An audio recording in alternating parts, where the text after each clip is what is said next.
Hi everyone, I'm Emily with Chipped and Polished, and welcome back to another video. This week's project was a vintage desk that I found on Facebook Marketplace for $20.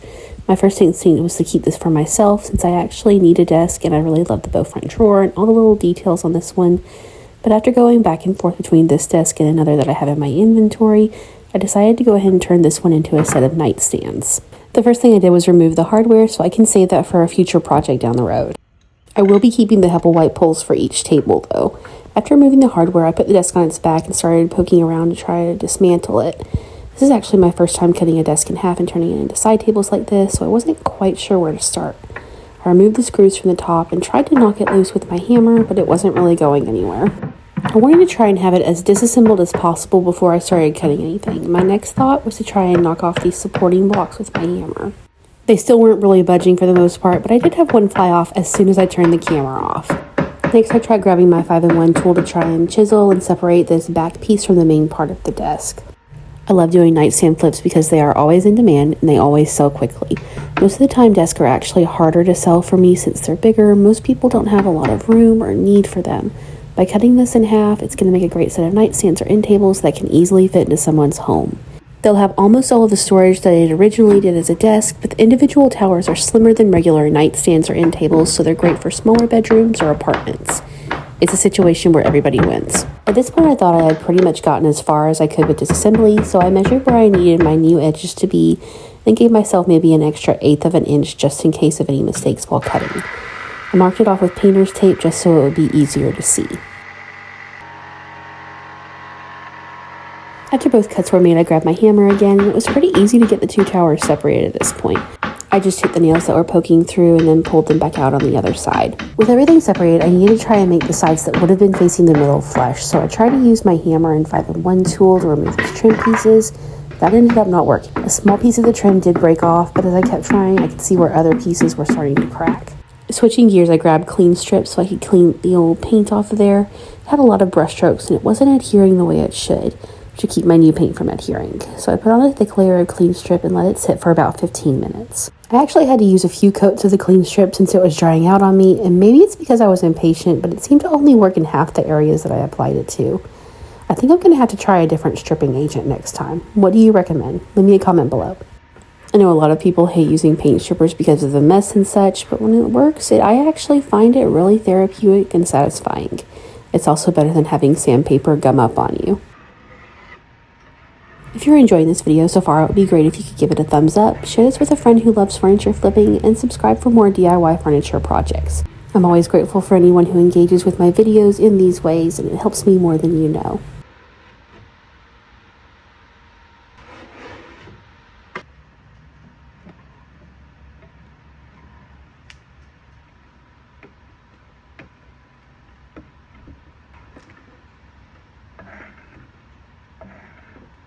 Since my luck with the Klean strip was kind of hit and miss so far, I decided to make this last coat as thick as possible, and that did help.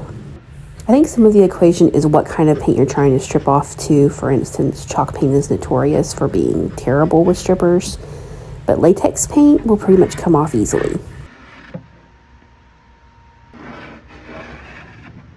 Once I finally had the majority scraped off, I rinsed it with water and scrubbed at it to remove any residue. I also wiped it down with paper towels just to be sure that I had gotten everything.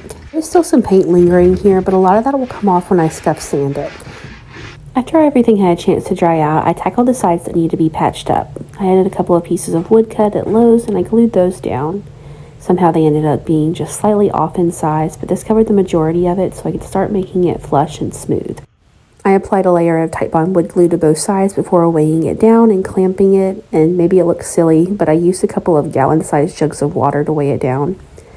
If I had had weights, I would have done that, but it worked. Funnily enough, I did remember some gallon cans of paint that were hanging out in a corner of my garage after going to all of the trouble of filling the jugs, but I just used those on the other table.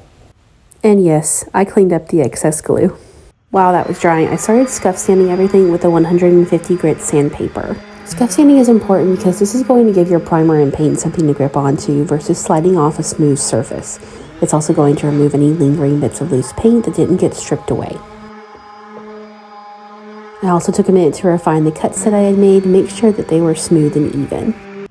I gave the glue overnight to dry before removing my makeshift weights. I had half expected it to not be enough weight, so I was very happy it came out perfectly.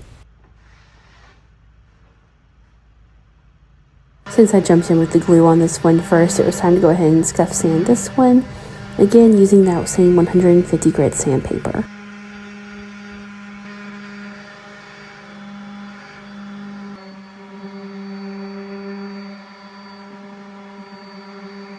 With all of my sanding finished, it was time to finish patching the sides.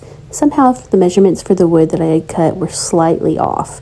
I think I confused the person cutting my wood when I asked for the cuts, but anywho, Bondo to the rescue. If you spend any amount of time close to the furniture flipping industry, you've probably already heard of this product. Bondo is a two-part system that hardens and is sandable in about 15 minutes. It's going to fill in any of the gaps here. I started off by mixing it in a plastic bag and then piping it where I needed it to go. I did end up switching to mixing it and then smoothing it out with my 5-in-1 tool. It probably took me about 3 rounds of filling and sanding to get things where I needed them to be. Since Bondo does dry so fast, you can get air bubbles, which is part of why I needed to do a few different rounds of it. The best thing you can do is try to work quickly with it and just have patience with it. Something else that's going to combat those air bubbles is making sure that it's thoroughly mixed, which again is part of why I switched from the piping in the bag method to the cardboard method. It's a little bit easier to make sure that everything is thoroughly mixed this way. Also, mixing it in small batches is going to help you too. And don't worry about getting it perfectly smooth. Just get it on there. You're going to sand it smooth later.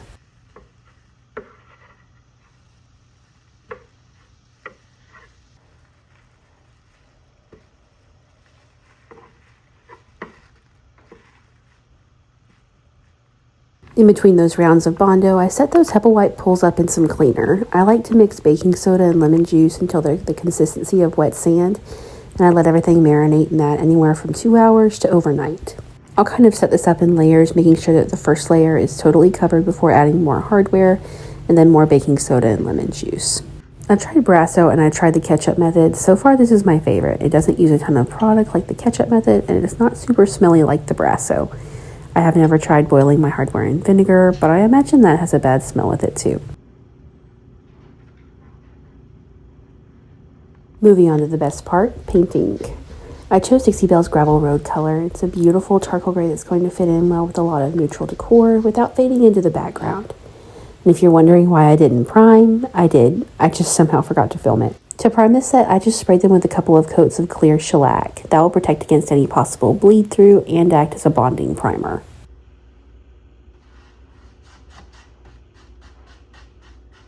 You can see here how the Bondo has pretty much filled in everything that it needed to, but as always, a coat of primer or paint will show anywhere that I missed, and I'll go over that again with a lighter weight wood filler.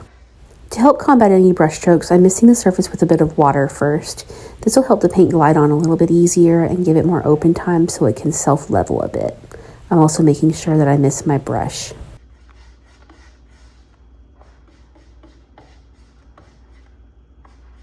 I gave the hardware overnight before I finished cleaning it, and I usually have a spare toothbrush that I use for cleaning hardware, but mine was missing this time.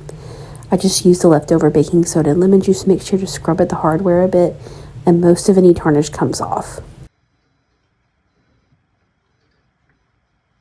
After scrubbing away as much as possible, I clean each piece with a bit of Dawn to make sure there's no residue left behind. I rinsed them thoroughly and dried them so they wouldn't get any water spots. The handles of the pulls are a different metal than the back plates, so after being cleaned, they weren't all the same color. To even that out, I gave them a coat of this metallic gold spray paint from Rust-Oleum. I used plastic wood to go over all of the seams one more time. Once that was dry, I used a 320 grit sandpaper to smooth it all out. Then I removed the dust with a damp microfiber cloth. After this second coat of paint, I could barely see any kind of seam left. I forgot to film the process of sealing this set. I had a really bad cold in between this last coat of paint and finishing these up, so I'm blaming my forgetting to film so much on that. But I used Varathane's water-based polyurethane to seal these, and I applied 2 coats to everything and a 3rd coat to the tops for an extra layer of protection. I'll add a link to another video where I use the same process here. Now it's time for one more look at the before. This desk was already a beautiful vintage piece, and turning it into a set of nightstands or end tables will just make it more functional for somebody. And here is the after. I love the gold against the deep charcoal gray. I think those pulls are perfect and they really set it off. The size on these is so great. They're going to be perfect for a smaller bedroom or even an apartment. And even with that in mind, nobody is sacrificing storage because these are really deep drawers. I hope that this has inspired you to look at the vintage desk in your life differently, see what else they could be if a desk isn't an option in your space. Thank you so much for watching this video. I would love to know your thoughts on this project if you want to leave me a comment below. Also, please like this video and subscribe for more furniture flips. I hope you have a wonderful day.